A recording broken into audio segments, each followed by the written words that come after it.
Olá, meus alunos do IBTA. Eu vou comentar com vocês um pouco de recrutamento e seleção.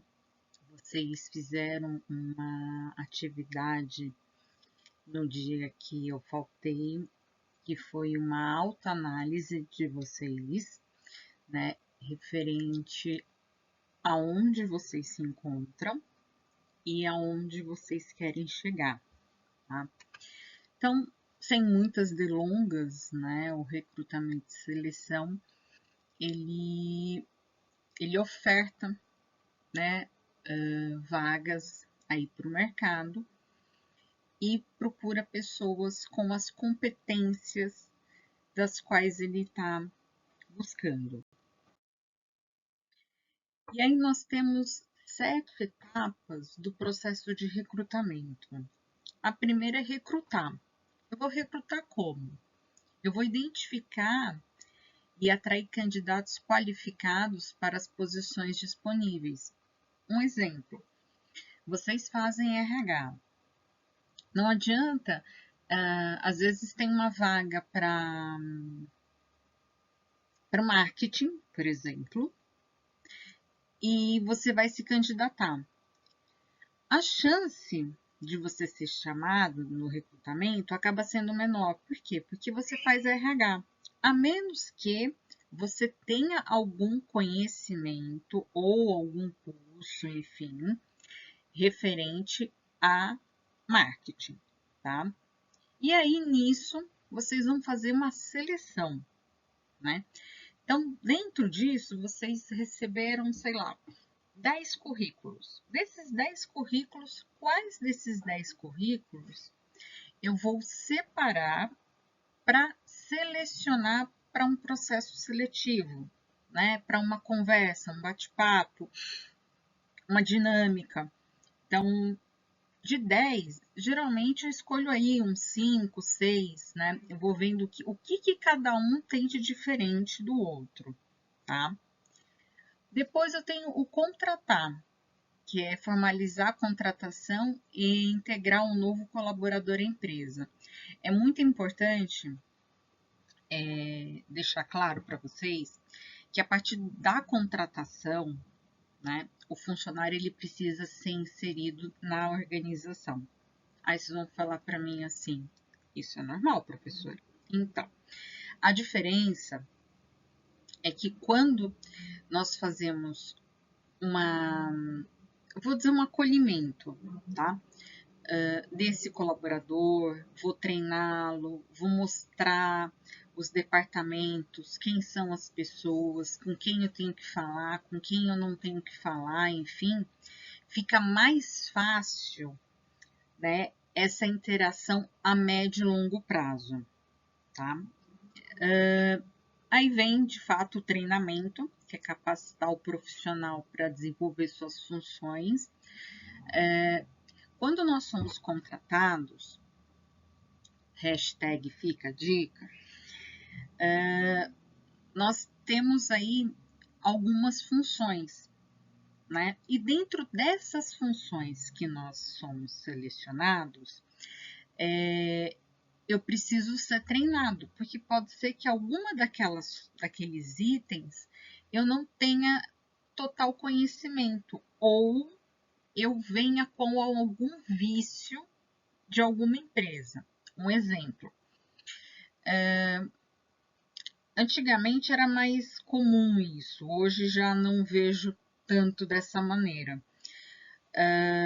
Antigamente, quando você trabalhava num banco, né, o outro banco ficava com receio, às vezes, de te contratar quando você tinha muito tempo de experiência numa determinada posição. Por quê? Você já tinha alguns vícios e manias do outro banco que você poderia implantar no seu banco atual, ou seja, você está implantando no seu concorrente.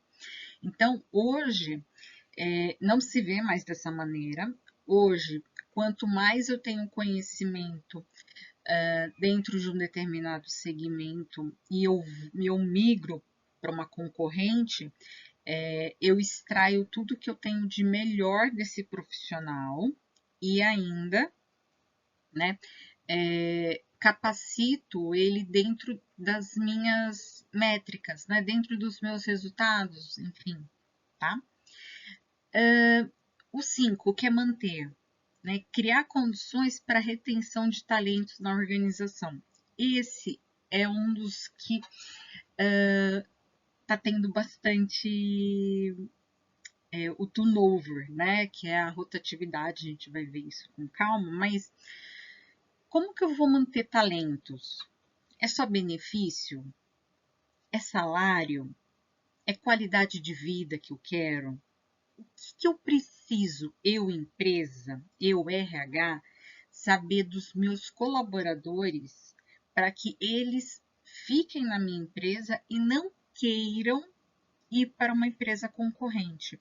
Então, nesse momento, quando eu falo aí de manter talentos, às vezes a pessoa ela recebeu uma proposta de uma concorrente pagando mais, ou é mais perto da casa dela, ou ela teria 3 dias home office para ela poder cuidar da casa, né, junto com o trabalho, enfim.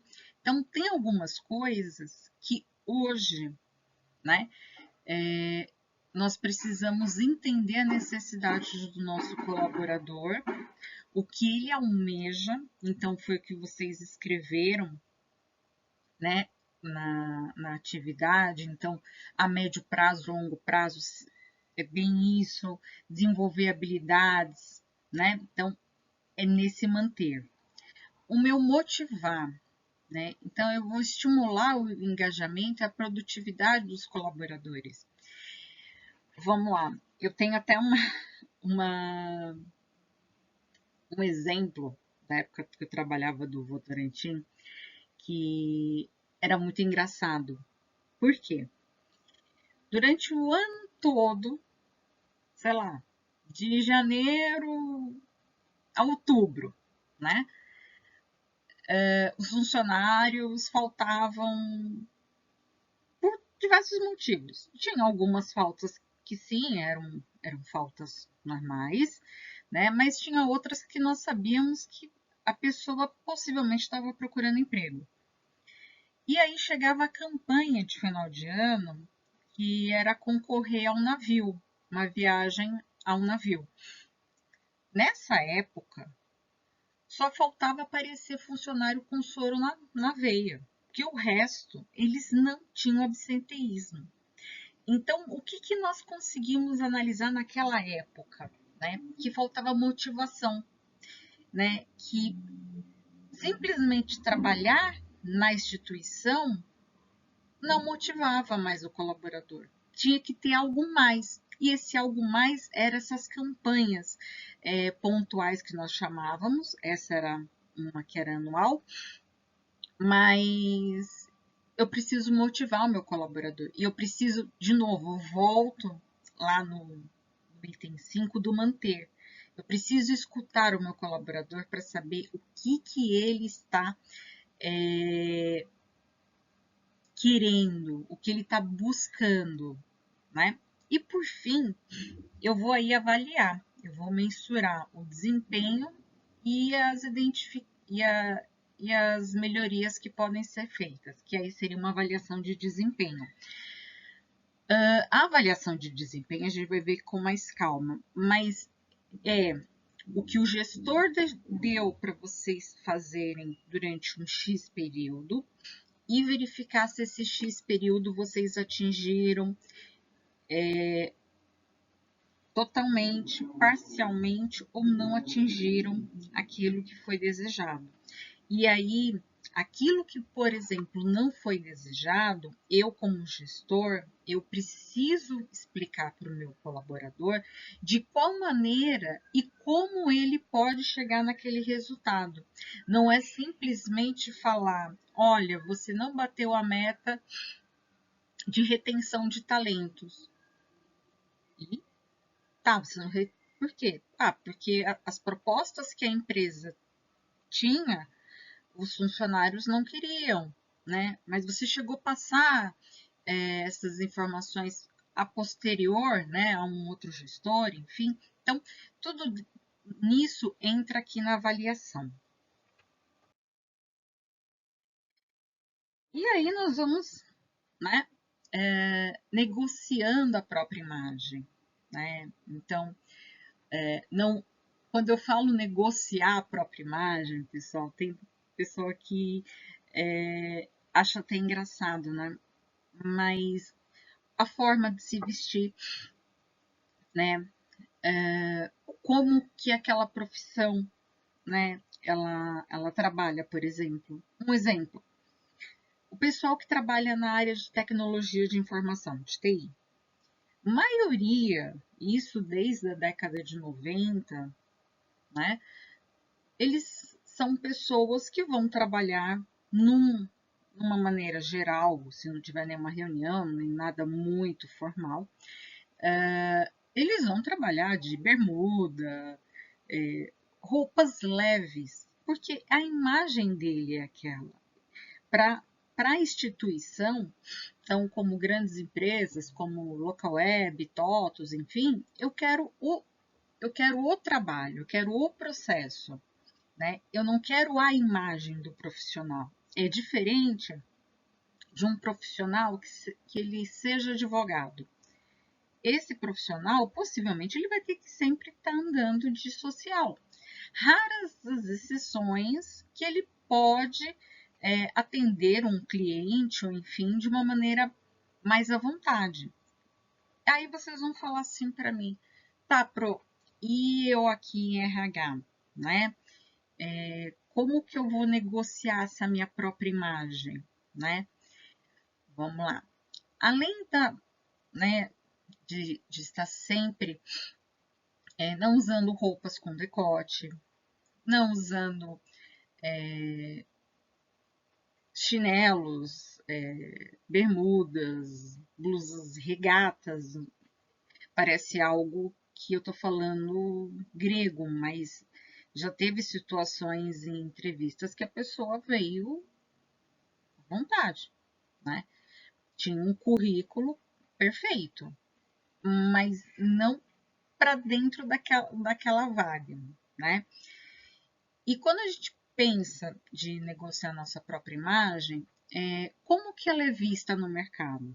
Então, eu vou dar um meu exemplo, tá? Talvez para ficar um pouco mais claro. Eu tô no mundo acadêmico há 15 anos, minto, 16. Já faz um tempo, né? E dentro dessa minha imagem, né, como professora, como pesquisadora, como escritora, qual a imagem que eu vendi durante esses anos todos, né? Ah, que eu sou uma professora que tem flexibilidade. Ah, que eu sou uma professora que eu estou tendo sempre próximo o aluno para eu entender às vezes a necessidade. Por quê? Porque eu já lá no começo da minha carreira eu participei de um processo seletivo para dar aula e uma das coisas que nós tínhamos que aprender era fazer o acolhimento do aluno. E o acolhimento do aluno diz muito na nossa imagem. Não é só o acolhimento do aluno dele entender o conteúdo. É muito mais que isso. É ele entender o conteúdo, é ele conseguir replicar esse conteúdo para alguém que, por exemplo, não tenha conhecimento sobre o assunto, tá? E às vezes o aluno também sofre timidez. Quem nunca foi tímido aqui, né? Então, às vezes você fica com vergonha de fazer uma pergunta e o seu coleguinha lá cai na risada. Então, você cria uma imagem. Então, a minha imagem é, quando eu chego no primeiro dia de aula, vocês, né, viram? Então, deixei meu nome, deixei meu e-mail, deixei meu WhatsApp. Para o quê? Que eu criei uma imagem para vocês, né? Ou pelo menos tentei, de ser uma professora próxima, né? Qualquer problema que vocês tenham, vocês me sinalizem, né? E aí fica fácil essa comunicação entre professor e aluno. Aí eu tenho alguns duelos entre os objetivos e os medos, né? O desafio e a realidade, tá? Vamos lá. Ainda vou continuar usando o meu exemplo que acho que é mais fácil, né? E, enfim. Então, o desafio é o momento de fazer acontecer que as competências humanas são colocadas à prova. Esta é a hora em que aparecem juntos objetivos e medos. Vamos lá. Quando eu terminei minha graduação em administração, isso alguns aninhos atrás, eu tinha sempre muito anseio de empreender. E eu trabalhava em banco. Então, banco com empreendedorismo seria um intraempreendedor, né? Se nós fôssemos pensar assim. Mas não, eu queria falar sobre eventos de casamento. Eu queria abrir uma empresa de eventos de casamento. Eu queria ser uma assessora de casamento. Eu não queria ser mais bancária. Só que eu tinha um desafio. Eu não conhecia nada do mercado de casamento. Male, revista de casamento. Eu não tinha aquele envolvimento com os parceiros, com o DJ, com o buffet, enfim, com vários parceiros. Eu não tinha isso. E aí, no meu TCC de graduação, eu tive que ir atrás disso, né? Então, foi um desafio que virou uma realidade, né? No final do meu curso, né? No final da minha graduação, o meu TCC foi a minha empresa, né? Foi baseada na minha empresa, já trabalhando com eventos de casamento. Então, é aquela coisa. O que você tem de desafio e o que você quer de realidade? Às vezes, a sua realidade, hoje, ela pode ser uma. E tá tudo bem. E amanhã ela pode ser outra e também tá tudo bem. O que vocês precisam levar em consideração dentro de todo esse processo é que dentro da realidade, né, é o momento de você vai fazer a sua autoanálise. É o que vocês fizeram a semana que eu faltei, né? Das forças, das fraquezas, das oportunidades, das ameaças, né, que cercam a vida profissional de vocês, né? O que eu vou estudar agora, né? Então, eu como uma dona de empresa de eventos, eu tinha que estudar o quê? Eventos. Então, eu fui atrás de instituições que tinham cursos de eventos. Então, eu tive que procurar aí algumas forças para gerar algumas oportunidades, mas eu tinha muitas fraquezas, eu era muito novinha no mercado e assim por diante. E aí eu venho transcendendo os medos, né? É preciso enfrentar as mudanças dos tempos em que estamos vivendo, buscar a revitalização da nossa imagem e consolidar no mercado, impedindo que o medo possa paralisar nosso curso vital. Vamos lá. Quando a gente, né, já tem um tempo dentro da área, então eu venho para a área acadêmica de novo, então eu estou aí na área acadêmica e eu tenho alguns medos. Eu dou um exemplo para vocês. Em 2022, eu tinha entrado no doutorado de ciência política na USP. E foi a maior alegria, enfim, tal. Só que meses depois minha mãe faleceu. E eu literalmente abandonei tudo.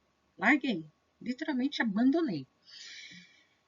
E aí, né, 3 anos se passaram da perda da minha mãe, né, do surto do doutorado, enfim. E hoje eu faço uma reflexão, né? Então, qual que é a minha reflexão dos meus medos? Eu preciso voltar para o doutorado, né? O doutorado é algo que eu quero realmente ou não? O doutorado vai ser alguma coisa que vai acrescentar no meu currículo? Se eu estou na área acadêmica, vai, né? Mas dentro desse transcendendo os medos, eu posso fazendo outras coisas, né? Eu posso escrevendo artigos, eu posso participar de publicações. Então, eu vou voltando à minha área acadêmica como profissional aos poucos, né? E deixando aquele meu medo de eu acho que eu não consigo mais para trás. E aí redescobrindo o poder pessoal, né? Eu tenho aí amar-se. É preciso que o homem volte a amar-se e descubra o seu poder pessoal. Vamos lá.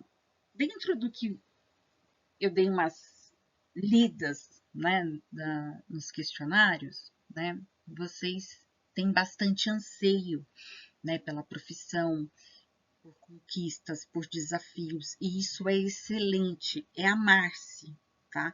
É descobrir o seu poder pessoal.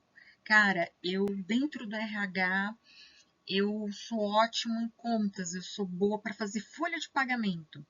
Então, eu vou focar em folha de pagamento. Não, eu em RH, eu sou boa em treinamento e seleção. Treinamento e seleção. Então, é aquele momento de você se descobrir, tá?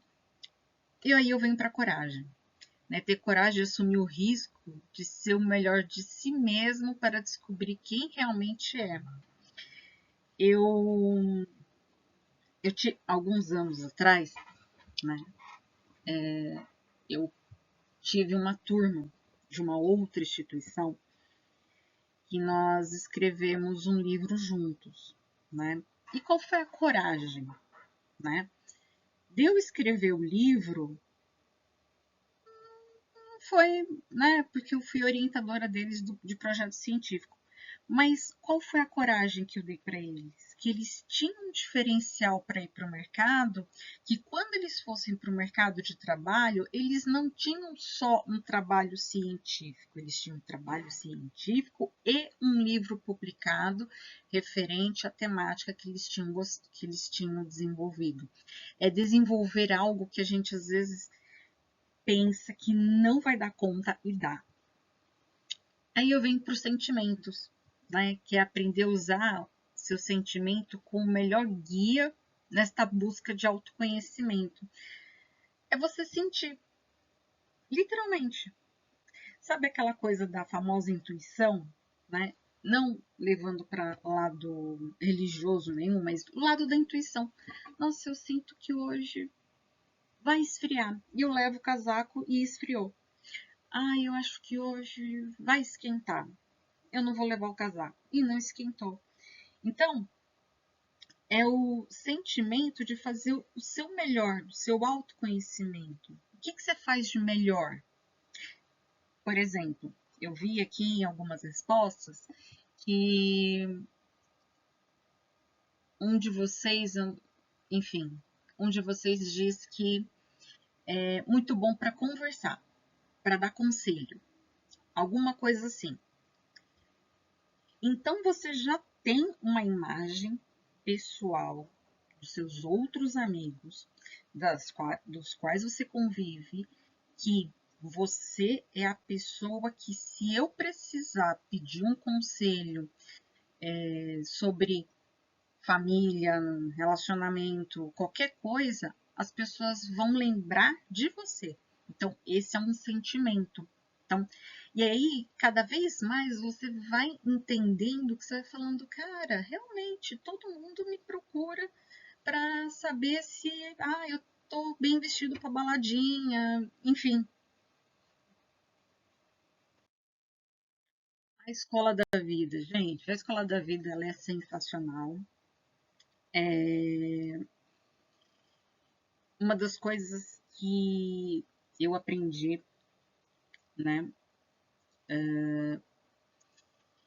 São algumas, né? Mas uma delas, o meu avô, por parte de mãe, ele falava que a única coisa que nós não vamos deixar de herança para ninguém é o conhecimento, ou seja, a escola da vida. O que eu vivi profissionalmente, o que eu vivi como pessoa, né, é meu, né? Por mais que eu transcreva, que eu faça um documentário, que eu fale sobre, a escola da vida cada dia mais nos surpreende.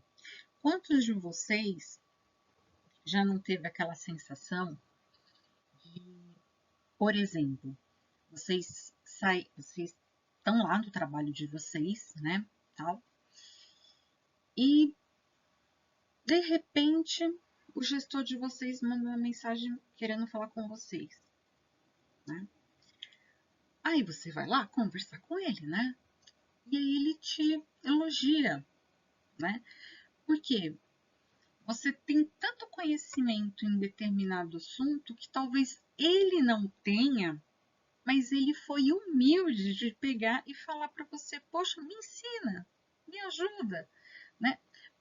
Parece que parece algo fora da caixinha, mas não é, gente. Hoje, um precisa ajudar o outro. E aí tem algumas competências essenciais para o sucesso. Então, é ser feliz no trabalho, é você. Eu sei que tem dias e dias, você vai falar assim, cara, esse dia tava mó frio, que não sei o quê, mas eu fui trabalhar. É você se sentir feliz aonde você está trabalhando. Não é o salário no final do mês. O salário no final do mês ele é uma consequência. Mas a felicidade no trabalho, quando a gente faz o que nós gostamos, quando nós realizamos de fato aquilo, tem um resultado imensurável. As coisas fluem, né? Eu assisti uma palestra há uns dias atrás de uma das maiores empresas de agronegócio do mundo chamada ADM. E, e eles, a maioria dos colaboradores tem lá 10 anos, 8 anos, né? E eles falam que eles são super felizes no trabalho. E dava para ver que não era merchan, que não era nada combinado, né? Que um profissional ajudava o outro. Olha, eu comecei estagiário, o outro, eu comecei assim, né? Então, quando a gente está feliz onde nós trabalhamos, primeiro, o nosso rendimento ele aumenta, né? As nossas ideias também, elas acabam aí, né, borbulhando e tudo fica mais fácil. Eu tenho a competência interpessoal, que é a capacidade de se relacionar bem com o outro, de lidar bem com suas emoções e dos outros. Nós sabemos, pessoal, eu não vou entrar muito na área da psicologia, prometo. Mas dentro da psicologia social, nós temos alguns itens, né, para que eu consiga me relacionar pelo menos com um coleguinha que eu gostaria de matar, né? Como assim? Professora, eu não suporto fulano o dia inteiro no meu ouvido. Ok, mas você já entendeu o porquê? Você não acha que talvez você está sendo um pouco. Você não está cobrando demais uma pessoa que talvez esteja aprendendo? Então, é você saber se relacionar com as pessoas, é ter o respeito, né? É o famoso, eu não gosto do fulano, mas eu dou bom dia, eu dou boa tarde, eu cumprimento, faço reuniões, tudo, tudo, né? Sem demonstrar emoção. Ele tentou me ferrar. Não, mostra que você conhece o assunto, né? Às vezes, não é que ele tentou te ferrar, não é isso, pelo contrário, é que ele talvez tenha um conhecimento maior sobre a temática e você não. E aí ele quer saber até onde você consegue responder. Às vezes você está sendo apenas testado. E aí eu tenho competências estratégicas, né? Que é receber oportunidades no mercado de trabalho, planejar sua própria carreira. Gente, para falar de carreira, eu sou, acho que a pessoa mais camaleoa que, que eu já conheci. Aí vocês vão falar, por quê? Eu falei, né? Eu tive empresa de eventos, de empresa de eventos, fui para decoração de núpcias, de decoração de núpcias eu fui para decoração de motel, de decoração de motel eu fui para sex shop, com a minha mãe de sócia. Até que chegou um momento que chegou minha competência estratégica, né? Eu estava lidando com as duas carreiras, tanto a acadêmica quanto a, a empreendedora, né? Empreendedor serial, vários tipos de negócio. Até minha orientadora me puxar a orelha e falar assim: é o seguinte, mestrado, você vai continuar com seus negócios ou você vai terminar o mestrado? Aí foi aquele momento que eu tive que, dentro das minhas competências estratégicas, eu vendo o meu currículo ele estava muito mais acadêmico, apesar do conhecimento empresarial. E aí o que aconteceu? Eu fechei as empresas, né? E segui a carreira acadêmica. Então, é aquele momento que. Qual foi a minha estratégia? A minha estratégia foi terminar o mestrado e continuar na carreira acadêmica. E tem 3 competências fundamentais, né? Para vocês colocarem foco. Eu vi que muitos de vocês colocaram, né, lá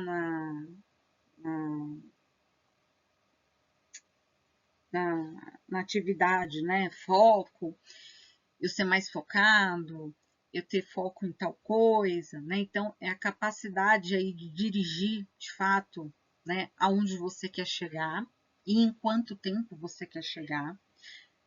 Aí, vamos lá. Quando eu falo em quanto tempo, eu vi que alguns colocaram médio prazo, longo prazo, enfim. Aí eu vou dar um exemplo simples para vocês, né? Uma competência em foco, né? Vocês tiveram aquela palestra do CRA, né? E qual foi a competência em foco, né? O palestrante, ele mostrou para vocês todos os benefícios de nós termos aí o nosso conselho, né? E de vocês terem acesso à carteirinha do CRA sem custo nenhum. É colocar em foco algo rápido. Ou seja, eu tive a informação agora e eu consegui colocar em foco. Então, em curto prazo. Em longo prazo, né? Se eu for usar o meu exemplo, aí com mais de 16 anos de carreira, é diferente. Porque o meu CRA, se eu quiser de novo inventar de abrir uma empresa, sei lá do que, e lá vou eu. Né? Ou, como já teve outras situações, que para eu assinar para algumas faculdades eu precisava do CRA como coordenadora, tá? E aí eu tenho que ter a competência de ter coragem, né? é o que fará, né, caminhar na direção do foco estabelecido. É o que vocês vão fazer aí dentro desse processo. Como é que vocês vão fazer esse processo, né? Vai precisar de pessoas? Não vai. Vai precisar de investimento? Não vai. De quanto? Como? Onde? Tá? E a competência em negociar a si mesmo. Esse é sensacional. É tão básico quanto pensar, aprender e criar. É o que leva às suas realizações e resultados. É criar a instituição você, né? O que você está disposto a negociar? Então, se eu chegar para vocês e falar assim, vocês estão dispostos a negociar, a fazer 5 folhas de prova? Não, 5 folhas de prova não, professora. 5 não, 2. Então, opa, vocês têm... Então, essa é uma competência de negociar consigo mesmo. E eu pergunto, por que vocês não fazem 5 folhas? Aí vocês podem contestar, não, porque o conteúdo em duas laudas é o suficiente.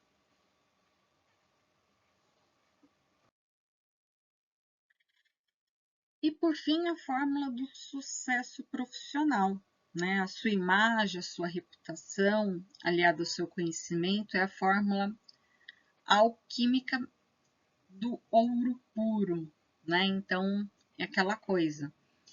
Pessoal, usem as redes sociais de maneira correta.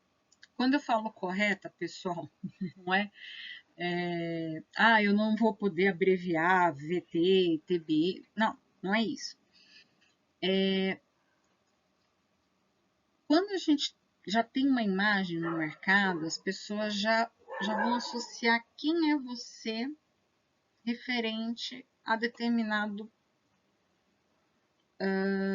item, a determinado produto, enfim. Então, a sua reputação, o seu conhecimento, então fala, a Cláudia conhece muito sobre empreendedorismo.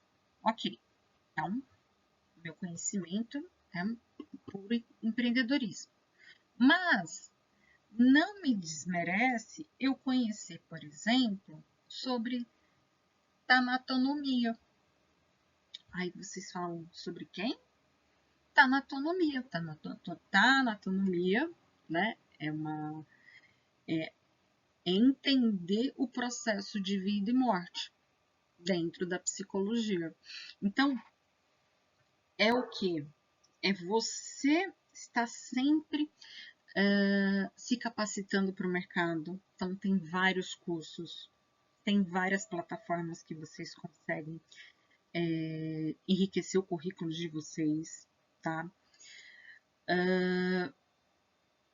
Fazer um bom network sempre é bem-vindo.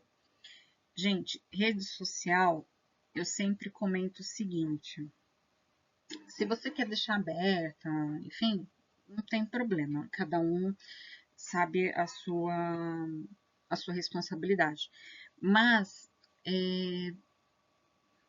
se você vai postar alguma coisa que seja muito pessoal, que a sua rede de relacionamento seja uma rede mais seleta, seja fechada. Se você vai postar no LinkedIn, né, alguma coisa que seja alguma coisa pertinente a uma determinada temática, não simplesmente postar para fazer postagem, tá? Então, é muito por aqui. Eu espero que tenha sanado aí as dúvidas de vocês. Qualquer dúvida, vocês me mandam um e-mail ou WhatsApp e eu fico à disposição. Até mais!